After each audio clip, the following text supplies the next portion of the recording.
It's Morning in America. Here's one of our best friends, Senator Jim Inhofe, Republican from the great state of Oklahoma, ranking member of the Senate Environmental and Public Works Committee with a new report. This is something. Consensus exposed the CRU controversy. Good morning, Senator. Well, good morning, Bill. How are you? Well, I'm good. How are you doing? How are your little boys doing? My little boys are fine, all 13 feet up. Yeah, since we talked last, I was just talking to my daughter, Molly. She's a professor in university, and she's the one whose family built the now famous igloo. Did you follow the saga of the igloo up here? No, I didn't. Oh, okay. I'll send you some stuff. You'll enjoy that. Good. Tell us what's going on. What is the state? I see they're on defense big time. What do we know now? Well, here's what we know now. First of all, I can't remember when we talked last, but I think it was right before Copenhagen. Yes. And at that time, we had Lisa Jackson, who I like, I have to say. She has a hard time going along with the line of the administration. Does she really? Yeah, well, let me tell you why. I asked her a question just to get it on the record because I want to make sure people understood. I said, now, if we were to pass any of these huge increases, the McCain Lieberman bill of 03, the McCain-Lieberman bill of 05, or all the rest of them that came up after that, the cap and trade, that would cost the American people, between $300 and $400 billion a year, would that reduce CO2 emissions? And she said, no, it would not. Obviously, it wouldn't, because we would lose some jobs to countries that don't have any requirements, like India, China, Mexico. And so she was honest about that. So I was able to use the argument: why should we pass the largest tax increase in the history of America, and nothing, even if you believed that CO2 causes global warming, it wouldn't reduce the emissions. So to me, it took a lot of courage for her to say that. That's good. And the other thing, that's dead now, isn't it? Oh, yeah. Okay. It is. I mean, they're in denial. I mean, you keep hearing that Lindsey Graham and John Kerry have these grand ideas.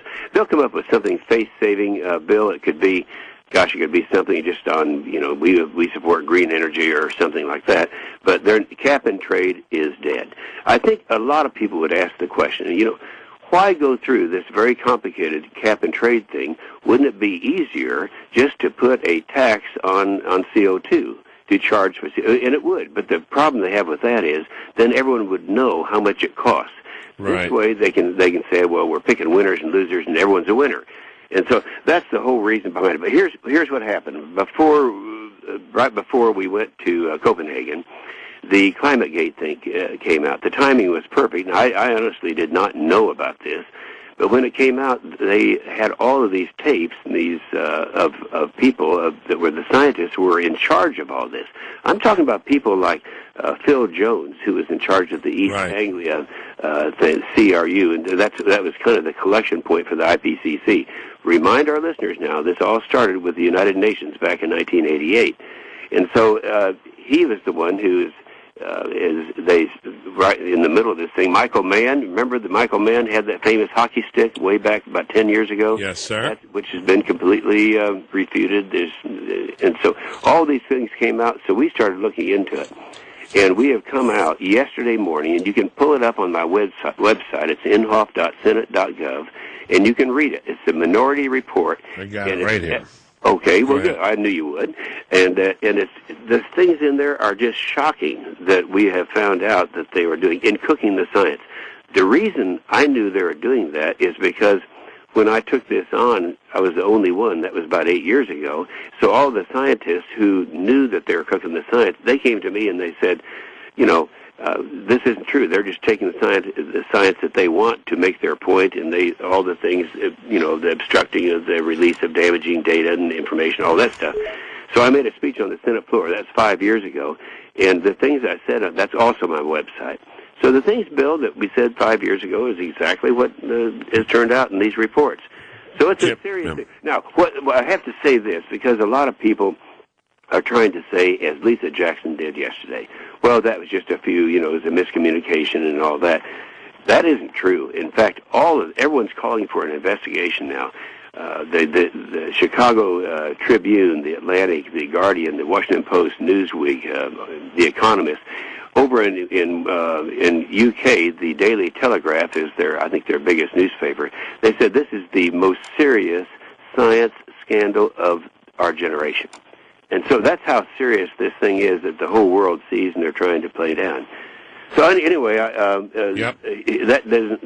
where we are today is the president has said, all right, Congress, or all right, Senate, because Congress or the House will pass anything, said, all right, the Senate, if you're not going to pass this thing, we will go ahead and have an endangerment finding, and then we will do it through the Clean Air Act. In other words, we'll say that CO2 is a pollutant like SOx, NOx, mercury, and the rest of them, and therefore we can regulate it. Well, the problem with that is they have to do that endangerment finding bill has to be based on science. So I asked Lisa Jackson, the administrator of the EPA, if you come up, this is before they came up with the thing, I said, I think you're going to come up with an endangerment finding. When you do, what science are you going to base it on? Well, the answer was the IPCC. Well, that's now been totally discredited. Yeah. So I would just say, what are the courts going to do when the lawsuits go in and they say that it was based on the science by their own admission that has been completely debunked? So that's kind of where we are now. All right. I want to ask your view of this, not of your findings and your opinion, but of the state of the art in terms of the field, say the scientists or the people who watch this. Because there's two reactions I want to ask you about. I want to ask you about Bernie Sanders in a minute, which was kind of amazing, but I have seen now, in response to this on the mainstream media, lots of very calm science types, not named Phil Jones, saying, yes, yes, yes, quite embarrassing, quite difficult, oh, quite horrible, this was ridiculous. Nevertheless, the science is settled. We know about this. In that community, which was, 85, 90%, in disagreement with you 5 years ago, where are they now?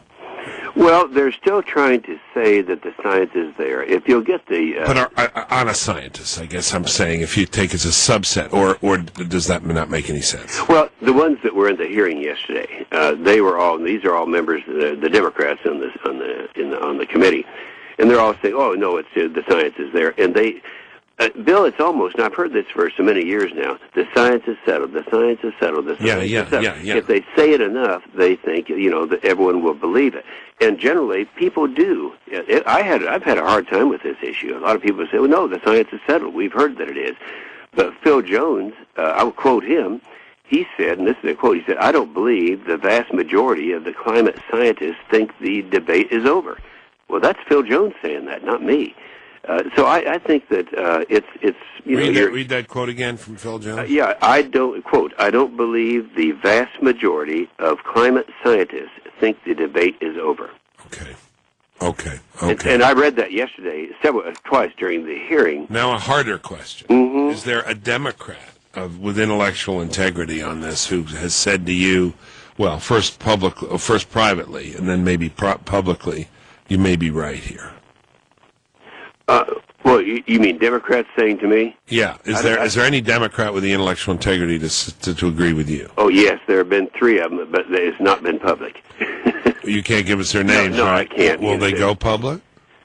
I don't know. That's a good. I recall they're following the how it's going to be perceived by the public, and if they think that this is something where people have now caught on, I would say that probably will happen. Yeah, one of the most frustrating experiences I had, Jim, in not in government, but in doing what I did during the Clinton years. I was on Larry King all the time during the Clinton scandals. And I'd be arguing with a Schumer or a Boxer or whoever about Clinton, and then I won't pick on them. But then the show would be over, and they'd say, "Oh, you're absolutely right. You're absolutely."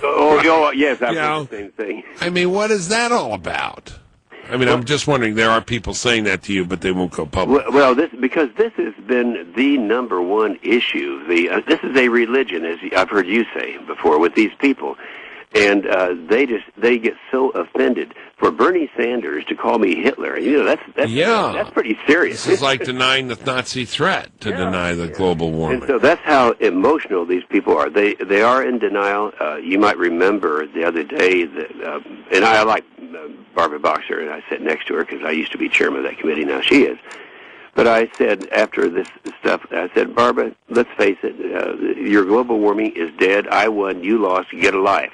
And everybody laughs and all that, but then the very next statement is, well, of course, the science is settled, and we are still going to have to do it. So anyway, yeah, it's out there. It's just a huge issue. There's another one that I won't give you a preview of. I want to send you some stuff. It's another issue that's going to be just difficult to handle because it's become a religion also. Tell us about, I'm looking at this website of this beautiful daughter of yours and a gorgeous family. Tell us about the igloo. So I thought you'd be right in the middle of that because that's been on all. Well, I've got 20 kids and grandkids. I think we've talked about that before. Okay, and I've been married 50 years. Molly is our number 3 child, the only one who doesn't live in Oklahoma. She's right across the border. She's a professor at the University of Arkansas. And she has a family of 6. One of those 6 is a cute little girl that we adopted from Ethiopia. We found in Ethiopia a little orphan girl. And so bless your heart. She was up there, and I always sponsor the African dinner every February. It's where we have all the African people that come in from different countries and ambassadors and all that. Well, she was the keynote speaker. This little girl that we found at 3 days old ends up, she's 9 years old now and reads at college level. And she gave the most beautiful speech on that Thursday night. Then the airports closed and they couldn't go home. So what do you do with a family of 6? Well, they go out and they start building an igloo. And they did it very professionally, right next to the Library of Congress. It would sleep 4 people. And so they finished it, and they put a sign up. I didn't do this. They did it. And the sign said, Al Gore's new home on one side. And then where the traffic's coming from the other side, they said, honk if you want global warming. It was about 3 below or something at that time. And everyone was having a good time with it. And, of course, that's when Rachel Maddow and Keith Overman, is that his name? Uh-huh. They came out and called my daughter Molly and her family the worst family in America. So it got everyone's attention, and that's why I emailed Molly this morning. I said, quick, there are 4 inches of wet snow. Get back up here. Amazing. God bless him. God, my wife and I were talking about this, having, little Al Gore signs on all the snowmen during the storm. But that was much more creative. You must be so proud. Yeah. Oh, yeah, it was funny, and I never thought it'd catch on the way it did. Right. And Rush Limbaugh talked about, everybody's been talking. Everybody but me. I'm sorry. What happened there? Okay. We don't watch MSNBC. We don't watch That's why we didn't know. Oh, I see. Well, that's what it is. You want to spend your time watching MSNBC. Jim, thank you. Thanks. You're welcome, Bill. Always nice to talk. Thanks for your leadership. And that's, the story, the African dinner. This is so typical, so impressive, and you don't know about it from the mainstream media, what these folks do, folks like Jim Inhofe.